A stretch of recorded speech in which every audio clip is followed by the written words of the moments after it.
ठीक है, तो देखो शुरू करते हैं। हम बात करने वाले हैं मशीन लर्निंग की, ठीक है। सॉरी, अच्छा एक बार बताना जरा मेरे को ना, मैं एक्चुअली भूल गया हूँ, थोड़ा सा याद दिला देना। क्या कंप्लीट हो गया है इस बैच में, तो मैं चीज़ों को थोड़ा और तेज करूँ। देखो, एक तो बस बताते जाना हुआ है कि नहीं हुआ है चीज़।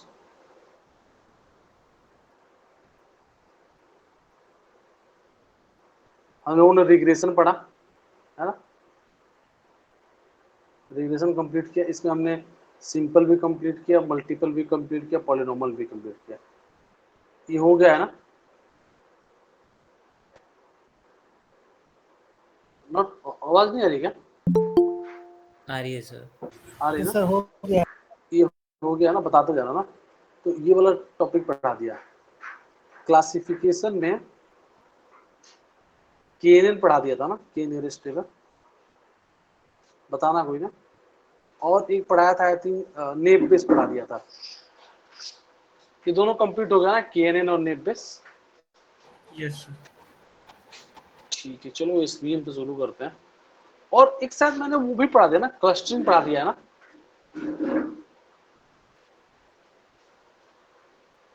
हायरार्किकल क्लस्टरिंग और के मीन क्लस्टरिंग। Yes sir. ठीक है यार, तो देखो जो भी नहीं पढ़ा एक बार मतलब रिवाइज जरूर करते रहो कि चीजें मिक्स हो जाएंगी ना। सब प्रोजेक्ट्स तो बनाएंगे तो क्लस्टरिंग भी रहेगा, उसमें मॉडल्स भी रहेंगे, तो रिवाइज करते रहना क्लस्टरिंग वगैरह का, स्पेशली हायरार्किकल क्लस्टरिंग में जो लेबल्स बनाते हैं वो सब चीजें। ठीक है, तो चलो ये इतना खत्म हो। Now let's go for SQL, support vector machine.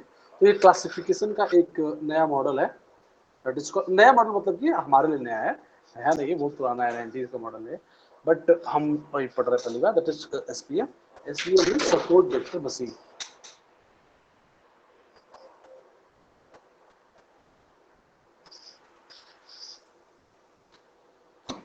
ठीक है, एसपीएम,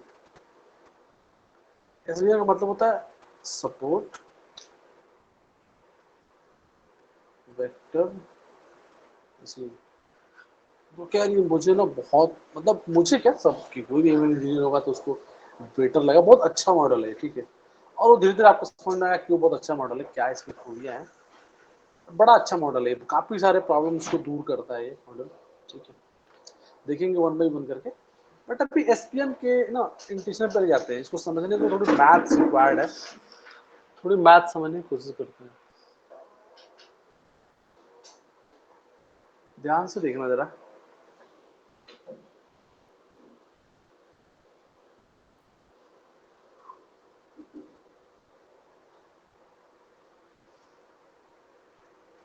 देखो, जैसे ना एक दो चीज समझा लेता हूँ फिर आता हूँ इसमें, तो बोले थोड़ा मैथ इसके अंदर है, जानकारी रहेगी तो बेटर रहेगा। तो जैसे कोई लाइन है, ठीक है, लाइन इक्वेशन होता है, वो होता है जनरली क्या होता है, a x plus b y plus c is equal to zero. इसी को ऐसे भी लिख सकते हो ना, y is equal to m x plus c. और अगर इससे कंपेयर करें तो c is equal to minus c हो चुका है, और m is equal to actually हो चुका है माइनस ए बाई बी, अगर ऊपर से कंपेयर कर ले तो लाइन इक्वेशन को कैसे भी लिख सकते हैं, जैसे आप चाहो वैसे लिख सकते हैं। बट इंपॉर्टेंट बात ये है, अगर मैं लिखता हूँ y is equal to m x plus c, so इसका मतलब किसी भी लाइन, कोई भी लाइन है, अगर मुझे इसका इक्वेशन बताना है तो मुझे दो चीज चाहिए। एक तो इस लाइन का स्लोप चाहिए कि वो किस स्लोप पे बना हुआ है वो लाइन, राइट। और जो स्लोप है वो बेसिकली क्या है, एम है। और इसका एक कांस्टेंट चाहिए, कांस्टेंट बेसिकली क्या है, वो सी है, राइट। सी क्या होता है कि कोई भी लाइन जो है वो वाई एक्सिस पे कहाँ कट कर रही है, दैट इज बेसिकली सी। और ये अगर एंगल थीटा है तो m is equal to basically tan theta. ये होता है लाइन का इक्वेशन, राइट। अगर ये मुझे किसी भी लाइन के बारे में बताना, जैसे अगर ये मेरी लाइन होती और ये मेरा एक्स एक्सिस और वाई एक्सिस हो रहा होता, तो इस बार एंगल ये होता और सी मेरा नेगेटिव हो सकता, क्योंकि वाई को ये नीचे कट कर रहा है। वाई इधर पॉजिटिव इधर नेगेटिव होता है, एक्स इधर पॉजिटिव और इधर नेगेटिव होता है। तो y is equal to m x plus c जो इक्वेशन है। अब ध्यान से देखो, वाई इज इक्वल टू है मेरा एम एक्स, सॉरी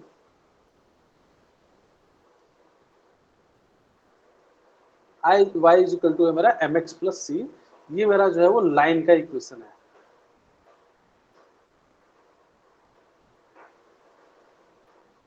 ठीक है, y is equal to mx plus c मेरा लाइन का इक्वेशन है। तो अगर मुझे कोई बोले कि 3,4 को ऐसी पॉइंट दे देता है और बोलता है 6,8 और मुझे इस लाइन का इक्वेशन निकालना है, तो बहुत सिंपल है, मैं पहले स्लोप निकाल सकता हूँ m is equal to basically क्या होता है x, ठीक है, m इज इक्वल टू होता है y2 minus y1 divide by x2 minus x1। तो यहाँ से अगर मैं करूँ तो 8 माइनस 4 डिवाइड बाई 6 माइनस 3, तो हो जाएगा 4 डिवाइड बाई 3, है ना, 4/3 हो जाएगा m की वैल्यू। ठीक है, ऐसे करके हम कभी भी m निकाल सकते हैं। तो लाइन इक्वेशन इंपॉर्टेंट है, ठीक है, निकल सकता है ऐसे करके। जरा एग्जांपल में ये सब क्यों करा रहा हूँ, मैं इंट्यूशन बिल्ड कर रहा हूँ एसपीएम सभी जाने से पहले, कि आपको कुछ चीजें क्लियर हो तो एसपीएम ढंग से समझ में आए, ये इसमें बहुत इंपॉर्टेंट है।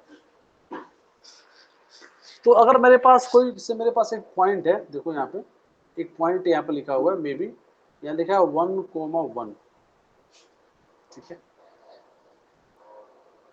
और यहाँ लिखा है 4,4 और मुझे इस लाइन का इक्वेशन निकालना होता, तो मैं क्या करता, पहले m निकालता, और m इज इक्वल टू होता 4 minus 1 y2 minus y1 divide by x2 minus x1, x2 minus का x1। तो ये होता आपका 4 माइनस 1 3 और 4 माइनस 1 3, 3/3 1, इसका मतलब मेरा m आ गया 1। तो y is equal to mx plus c से m की वैल्यू 1 पुट करूँ तो y इज इक्वल टू हो गया x प्लस सी। अब मुझे c की वैल्यू निकालनी है। देखो अगर ये लाइन है और लाइन इसी लाइन से जा रहा, मतलब ये पॉइंट इस लाइन पे है और कोई भी पॉइंट उस लाइन पे है, तो उस लाइन को सेटिस्फाई करेगा। इसका मतलब अगर मैं x को 4 रखूं तो y की वैल्यू 4 होना चाहिए। रख के देखो, y इज इक्वल टू 4 है, x is equal to 4 plus c है, इसका मतलब बाय डिफॉल्ट c की वैल्यू 0 हो गई। इसका मतलब इस इक्वेशन का अगर जो इक्वेशन बनेगा, तो इस इक्वेशन की वैल्यू होगी सीधे सीधे x, y is equal to x, क्योंकि c हो गया 0 और m था 1। ऐसे करके आप लाइन का इक्वेशन निकाल सकते हैं, कोई ऐसा जो नहीं निकाल सकता। तो आप सोच बोल सकते हो कि ये सब करने की जरूरत क्या है, बट इसलिए कि आपकी इंट्यूशन बहुत बिल्ड हो ढंग से एसपीएम पे, ठीक है, इसलिए मैं सब करने के दिखाने की कोशिश करा, इतना जानने की जरूरत नहीं, बट आई जनरली जब भी मैं एसपीएम पढ़ाता हूँ, मैं सोचता हूँ कि एक्चुअल एसपीएम आपको ढंग से समझना है, क्योंकि एसपीएम थोड़ा सा लोगों को कम समझ में आता है। ठीक है, वैसे मैंने हर मॉडल को मैथ से पढ़ाने की कोशिश किया कि आपको हर चीज समझ में आए, चाहे नेप बेस हो, मैंने पूरा नेप बेस में बेस थ्योरम समझाया कैसे वर्क करता है, सब चीजें। ठीक है, तो जनरली मैथ क्लियर हो तो अच्छा समझ में आता मॉडल का एक्चुअल वर्किंग। ठीक है, अब देखो, मान लो मेरे पास कोई लाइन है x plus y is equal to c plus 0। अब वो आप देख लेना, y is equal to x plus c को इस टर्म में लिखना हो तो मैं ऐसे लिख सकता हूँ इसके टर्म में, तो minus m x plus y minus c is equal to 0, same इस फॉर्मेट में आ गया। ठीक है, तो मैं अभी इसको लिख चलता हूँ, और कोई लिखा है x plus y plus C is equal to 0 और कोई पॉइंट है x1 कॉमा y1, मतलब ये लाइन है और ये पॉइंट है x1 कॉमा y1। मैं चाहता हूं कि इस लाइन से इसकी मिनिमम डिस्टेंस निकालो, इस लाइन से इसकी मिनिमम डिस्टेंस याद रखिएगा, मिनिमम डिस्टेंस।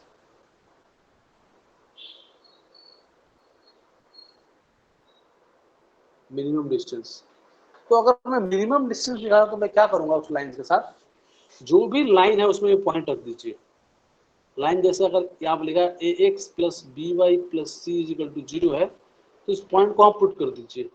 पुट करेंगे तो बनेगा a x 1 plus b y 1 plus c, क्योंकि ये लाइन क्या था a x plus b y plus c, मैंने इस पॉइंट को इसमें पुट कर दिया, divide by under root a square plus b square. A plus b, a square plus b क्या है, इसका मल्टीप्लाई उसका मल्टीप्लाई, जो वैल्यू आएगी ना, ये मॉडल में लीजिए, जो भी ये वैल्यू आएगी वो ये डिस्टेंस है, बेसिकली ये डिस्टेंस है। तो इसका मतलब मुझे अपने किसी भी लाइन से अगर किसी भी पॉइंट का बीच का डिस्टेंस निकालना हो, मैं इस फॉर्मूला को यूज करके डिस्टेंस कैलकुलेट कर सकता हूँ। किसी को दिक्कत परेशानी जस्ट लेट मी नो।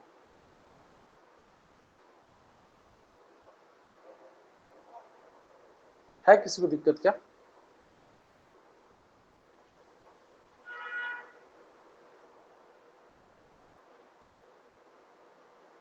नहीं ना, ऑल ओके ना? Yes, sir. Yes, sir. ठीक है, अब देखो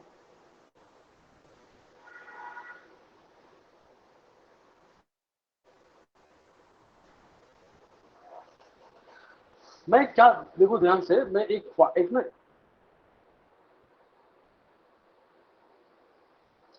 मैं क्या करता हूँ ध्यान से देखिए, मैं ना एक पॉइंट ले रहा हूँ यहाँ पे, ये पॉइंट है 4,0 और एक इधर पॉइंट है 0,6 और मैं एक लाइन बना रहा हूँ यहाँ से लेके ऐसे। अब सबसे पहले मैं करता हूँ इसका इक्वेशन निकाल लेता हूँ, ठीक है, मुझे रिक्वायर्ड है तो मैं एक काम करता हूँ, इसका इक्वेशन निकाल लेता हूँ पहले यहाँ पे। तो m इज इक्वल टू हो जाएगा 0 माइनस का 6 और हो जाएगा 4 माइनस 0, तो बेसिकली हो जाएगा 6/4 मतलब कि -3/2, ये आ गया m। So y is equal to minus का 3/2 x प्लस सी। अब मैं इस पॉइंट को रख दूँ तो y इज इक्वल टू 0 है, -3/2 मल्टीप्लाई 6 प्लस सी।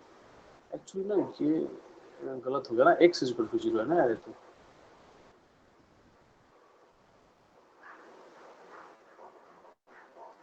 तो यहाँ पर x is equal to 0, y equal to c है 6 है, तो y इज इक्वल टू 6 है, -3/2 ये 0 हो गया प्लस सी, सो आ गया c इज इक्वल टू 6। तो मेरा इक्वेशन बन गया c इज इक्वल टू आ गया 6। तो बेसिकली जो लाइन इक्वेशन बना वो बना, देखो ये क्या है, -3/2, 3/2 उधर चला जाएगा तो क्या आएगा, 3/2x plus y -6 is equal to 0, ये बना इक्वेशन, राइट। लाइन इक्वेशन आ गया मेरे पास, ध्यान से देखते रहना है आपको, ठीक है।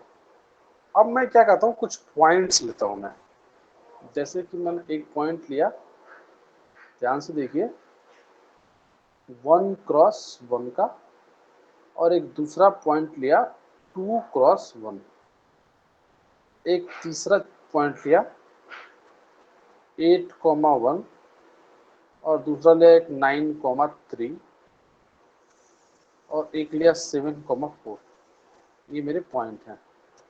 मैं आपको एक डिस्टेंस निकाल कर दिखाता हूँ, बाकी 4 आपको निकालनी अभी रही हूँ, तो मैं आपको एक निकाल कर दिखाता हूँ। मैं क्या करता हूँ, इस इक्वेशन से इससे मिनिमम डिस्टेंस निकालने की कोशिश करता हूँ इससे, ठीक है।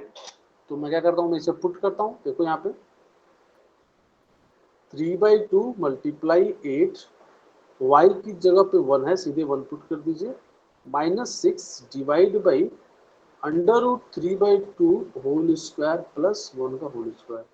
और सभी लोग क्या करना है, ये कैलकुलेटिव मत करो, इसको छोड़ दो, क्योंकि हमको कंपेयर करना है, तो नीचे सब में बराबर से डिवाइड होगा, तो सब में ये डिवाइड होगा √3/2 का होल स्क्वायर प्लस 1 स्क्वायर, तो डिवाइड करने की जरूरत नहीं, क्योंकि हमको एग्जैक्ट डिस्टेंस नहीं, हमको कंपेयर करना है। तो मैं वो नीचे वाली वैल्यू निकाल ही नहीं रहा हूँ, तो नीचे वाली वैल्यू एकदम छोड़ दीजिए बेवजह, इसलिए नीचे जरूरत नहीं है, ठीक है, ध्यान रखना। तो ये मेरा हो जाएगा 2 चौक 8, 4 3 12, 12 1 13, 13 में से 6 कितना बचेगा, 7, 7। तो इसका मतलब ये डिस्टेंस आएगा 7 बाई समथिंग ए, एक वेरिएबल होगा जो कि वैल्यू में निकाला नहीं है, जरूरत नहीं है, तो आप भी डिवाइड बाई ए कर सकते हैं। अब सभी लोग जरा बाकी सबका डिस्टेंस निकाले तो फटाफट, नीचे वाला कैलकुलेट नहीं करता, सीधे डिवाइड बाई ए कर दीजिए, बहुत तेजी में होगा, जल्दी से करिए आप सभी लोग फटाफट, do fast.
Sir right most वाला पॉइंट बताना।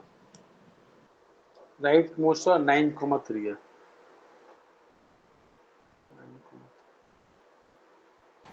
सर 9,3 का तो आ गया, ऊपर वाला क्या था सर पॉइंट?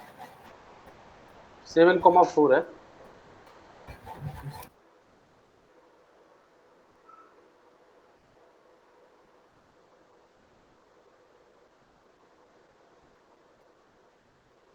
एक सेकंड, अभी भी एसपीएम बहुत दूर है। Just I am trying to create थोड़ा थोड़ा इंट्यूशन, ठीक है। जैसे मैं कह रहा हूं कि मेरे पास एक डेटा है और डेटा कुछ इस तरह से है, ऐसे करके है। ये एक डेटा है ब्लैक वाला और दूसरा एक रेड वाला डेटा है ये।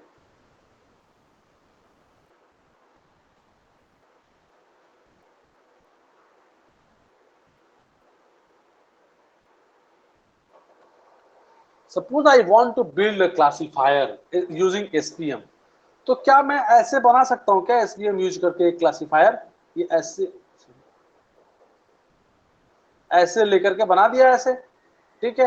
अब क्या होगा, जो पॉजिटिव आएगा जिसकी जब सॉरी इधर वाली दूरी हो गई, एक इधर होगी। अब नया कोई पॉइंट आया, मान लो नया कोई पॉइंट आया, वो आया ये पॉइंट, ये एक पॉइंट आया। मैं इधर गया, इससे डिस्टेंस कैलकुलेट किया।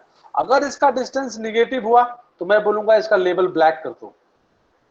अगर इसका डिस्टेंस पॉजिटिव हुआ तो मैं बोलूंगा इसका लेबल रेड कर दो। आया समझ में? नहीं आया कैसे एक्चुअली में, मतलब बहुत ही फंडामेंटल है, अभी आगे और जाना है, पर मैं एक समझ इंट्यूशन बिल्ड करने की कोशिश कर रहा हूँ। क्या ये बात इतनी समझ में आई? Yes, sir. Yes, All sir. of you please let me know. Okay, so either your distance will negative or positive. Maybe your distance will be negative or maybe your distance will be positive, right? अब ठीक बात है, negative भी है और positive भी है। आपका डिस्टेंस नेगेटिव ठीक समझ लिया। सर मुझे भी आपसे जॉब रिलेटेड ही बात करनी थी। ठीक है, कर लेना कॉल। तो देखो इधर यार, ये देखो यहाँ पे ना ये वाला पॉइंट जो है वो इधर पॉजिटिव डिस्टेंस, इधर वाला नेगेटिव डिस्टेंस हो जाएगा और इधर वाला पॉजिटिव डिस्टेंस हो गया। मतलब कि इस पॉइंट में जब भी जो भी आएगा वो नेगेटिव डिस्टेंस में, इधर वाला पॉजिटिव डिस्टेंस में रहेगा। ये इतना बात सभी का थिंक क्लियर हो गया होगा। अब एक बात बताओ यहाँ देख कि तुम क्या एक कंक्लूजन यहाँ से निकल सकता है? सिंपल सा कंक्लूजन निकाल सकते हो क्या? एक चीज तो बता सकता है क्या, क्या कंक्लूजन निकलेगा यहाँ देख के? एक चीज बहुत जबरदस्त कंक्लूजन निकल रहा है यहाँ पे।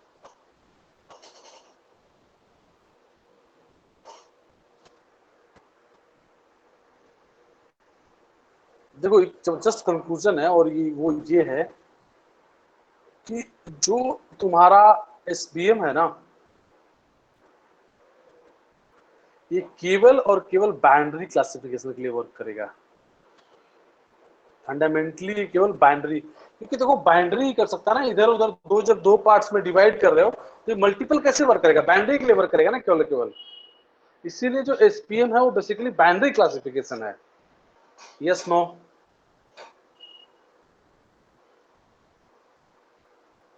Yes, sir. अब क्वेश्चन है कि क्या ये मल्टीपल के लिए काम भी नहीं कर सकता? कर सकता है, लेकिन वहां भी एक्चुअली मल्टीपल केस में क्या होगा, बाइनरी के बाद बाइनरी बन जाएगा। मान लो इधर एक और होता, इधर एक और क्लास होता और ये होता, तो पहले क्या होता है कि एक बाइनरी क्लासिफिकेशन ये हो गया और दूसरी फिर बाइनरी क्लासिफिकेशन ये हुआ इसके अंदर आकर के। तो एक बार ये होगा उसके बाद ये होगा, मतलब मल्टीपल लेवल में बाइनरी क्लासिफिकेशन हो जाएगा। लेकिन ऐसे मल्टीपल क्लासिफिकेशन तरह एसपीएम वर्क नहीं करता। एसपीएम एक्चुअली जो है वो फंडामेंटली किसके लिए है? बाइनरी क्लासिफिकेशन के लिए। बात समझ में आई नहीं आई?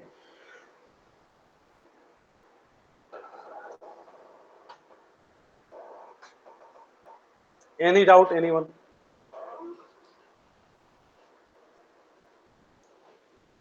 से यस नो?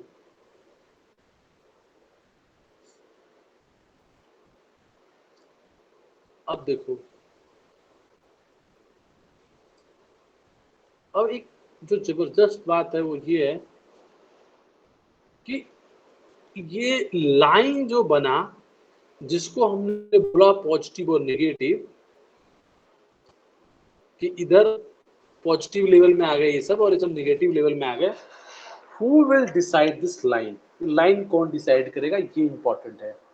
और डिसाइड भी करेगा तो कौन डिसाइड करेगा कि लाइन यही होगा, क्योंकि लाइन हो सकता है यहाँ पे भी हो, ये भी ठीक वर्क करेगा, यहाँ पे भी हो, ये भी ठीक वर्क करेगा, यहाँ पे वो भी ठीक करेगा, और ऐसे वाले भी ठीक करेगा वर्क। सो ये कैसे डिसाइड करेंगे, क्या इसका मेथोडोलॉजी होगी टू डिसाइड कि whether this line is work better or this or this or this, how can we decide this? This is really good task. Okay, इसका मतलब we have to optimize this part also. ठीक है, कि how can we decide which line works better in this case, right? This is an important fix.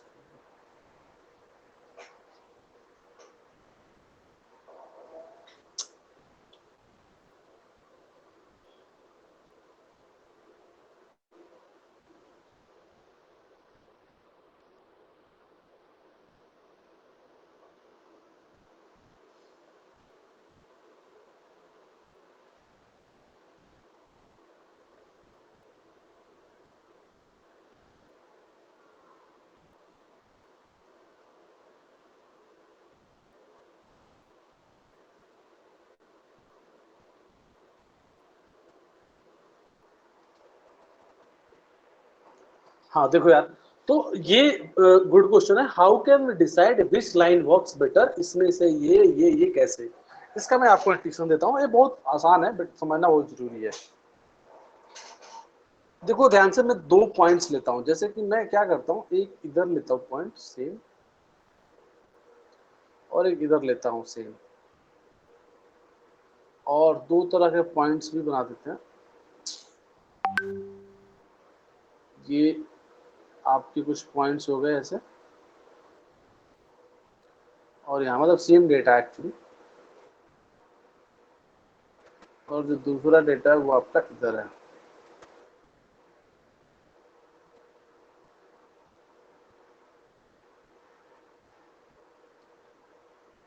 ठीक है, मैं क्या करता हूँ कि एक रेंडम लाइन मैं ऐसे बना देता हूँ, इसको ऐसे, ठीक है, ये भी ब्रेक करेगा, और एक इधर भी रेंडम लाइन बनाता हूँ, दैट इज दिस वन।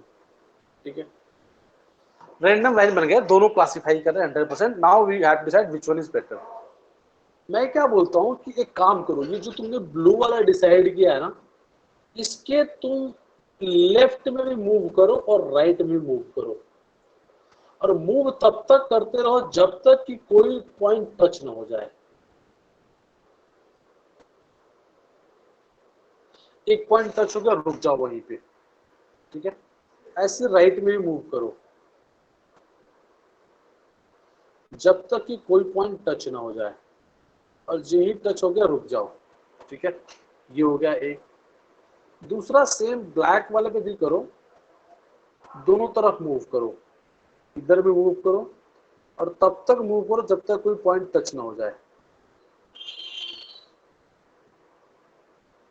और यही कोई पॉइंट टच हो जाए रुक जाओ। ठीक है, इधर भी रुक गया, इधर भी रुक गया। अब क्या करना है तुम्हें सबसे पहला काम तो ये करना चाहिए कि बस इधर डिसाइड करें कौन लाइन हो सकती है। पहले इधर डिसाइड करते हैं कि which will the classifier line, क्योंकि इतने सारे लाइन है, ये भी क्लासिफाई कर रहा है 100%, ये भी क्लासिफाई कर रहा है, but which one is the classifier line. So how can we decide it, we can decide कि मैक्सिमम मार्जिन पे कौन है, मार्जिन छोड़ो, मैक्सिमम दूरी पे कौन है, मतलब कौन लाइन है जो इधर से भी दूर है और इधर से भी दूर है। तो देखो वो बीच का ही पॉइंट होगा, and we will find this one, right, this point. ठीक है, अब एक्चुअली क्या होता है, जो ये वाला जो पॉइंट जो टच हुआ ना, इस वेक्टर को बोलते हैं सपोर्ट वेक्टर, इसको भी बोलते हैं सपोर्ट वेक्टर, और ये सपोर्ट लाइन है। तो जो सपोर्ट लाइन के पास वाले वेक्टर होंगे उसको बोलेंगे सपोर्ट वेक्टर। तो जो दो सपोर्ट लाइन के बीच की डिस्टेंस है उसको बोलेंगे मार्जिन, इसको बोलेंगे मार्जिन। और मान लो इस मार्जिन को मैं बोलता हूं एक्स। वैसे यहां पर भी मार्जिन डिसाइड होगा, यहां पर भी मार्जिन डिसाइड होगा जो मिनिमम और मैक्सिमम के बीच में है, और मान लो इसको बोलता हूं y। If x greater than y तो ये वाला बेटर है, मतलब कि हम इसको क्लासिफायर मानेंगे। अगर else मतलब y ग्रेटर देन x तो इसको बेटर मान लेंगे, इस वाले क्लासिफायर को। तो पहले तो तुम्हें ये आइडिया लग गया कि हाउ कैन वी डिसाइड कि दिस वेक्टर इज बेटर और दिस वेक्टर है बेटर। जो भी पॉसिबल कॉम्बिनेशन है वो कैसे बेटर है, बिकॉज ऑफ मार्जिन। इसमें सबसे अधिक मार्जिन मिलेगा वही जो है वो सबसे बेटर माना जाएगा। एक तुम्हें तो ये पता चल गया बात। दूसरी बात जो ये है वो ये है कि दूसरा जो है ये कि इसमें से लाइन कैसे सेलेक्ट करें, इसमें से कौन बेटर है। वो ये देखते हैं कि मार्जिन से जो सपोर्ट वेक्टर है इससे सबसे से ये मान लो ये भी दूरी पे था और ये इतना दूर पे है और ये तो क्या ये बात नहीं, क्यों? क्योंकि इससे बहुत ही कम दूरी होगी, ये बहुत ज्यादा होगा। हमें इसको इस तरह ऑप्टिमाइज करना है इस लाइंस को कि जो इन दोनों से मैक्सिमम दूरी पे मिले, इन दोनों से। और आई बिलीव वो दिस लाइन हो सकती है जो इन दोनों से मैक्सिमम दूरी पे मिले। ये आपको ऑप्टिमाइज करना पड़ेगा। This is optimization case. So here also we have this is the optimization, जो कि यहां से इधर मैक्सिमम दूरी पे है और इधर से भी मैक्सिमम दूरी पे है।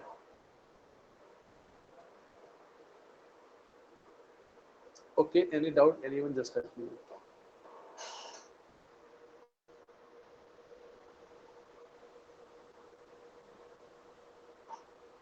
सर एक बार और सर। हाँ हाँ बताइए कहाँ पे?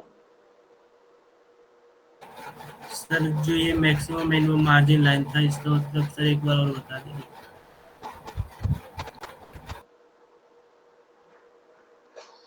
देखो मैक्सिमम मिनिमम मार्जिन लाइन से मैं ये कौन सी बात, ये मार्जिन एक से मार्जिन वही पूछ रहे हो?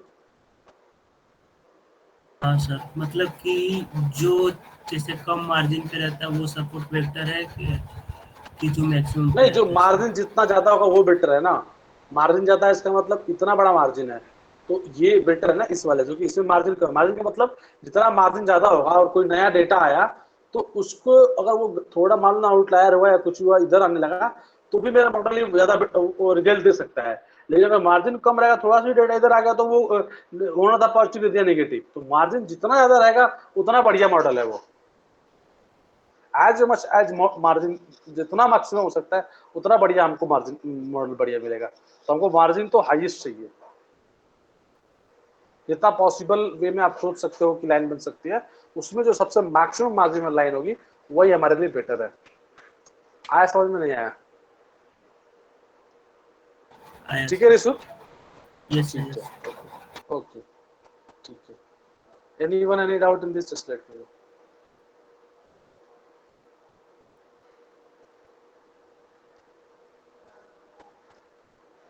किसी को डाउट है इसमें? No sir. So this is support vector machine. ये बेसिकली इंट्यूशन था, इसके बेसिक इंट्यूशन था और मैंने पूरा लाइन इक्वेशन आपको निकाल के दिखाया। क्या है भाई, एक मिनट रुकिए।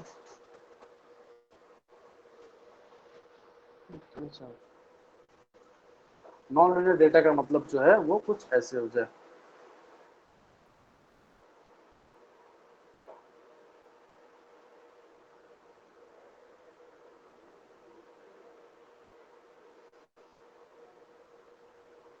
एक तरह का डेटा हो गया, अब मान लो कोई दूसरा डेटा होता वो ऐसे होता।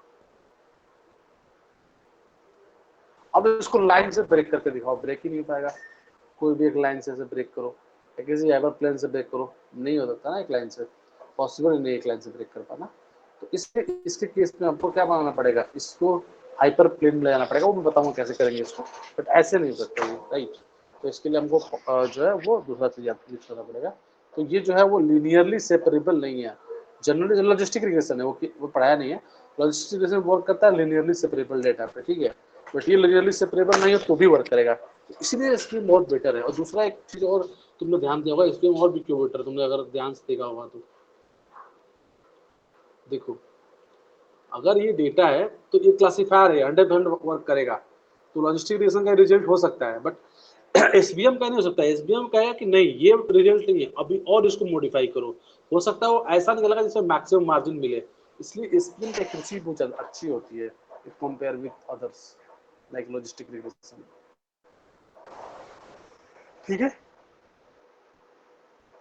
किसी को और किसी कहीं परेशानी, इशू, डाउट, एनीवन पूछ सकते हो। बुक गई कि नहीं गई यार? ग्रुप में चेक करना, बुक आई आ है क्या? गई सर। आ गई। आ गई है बुक? अच्छा ठीक है, हाँ बुक चारों पहुंच गई। ठीक है, तो आप जिसको बुक पढ़ना पढ़ सकता, अच्छी बुक है वो।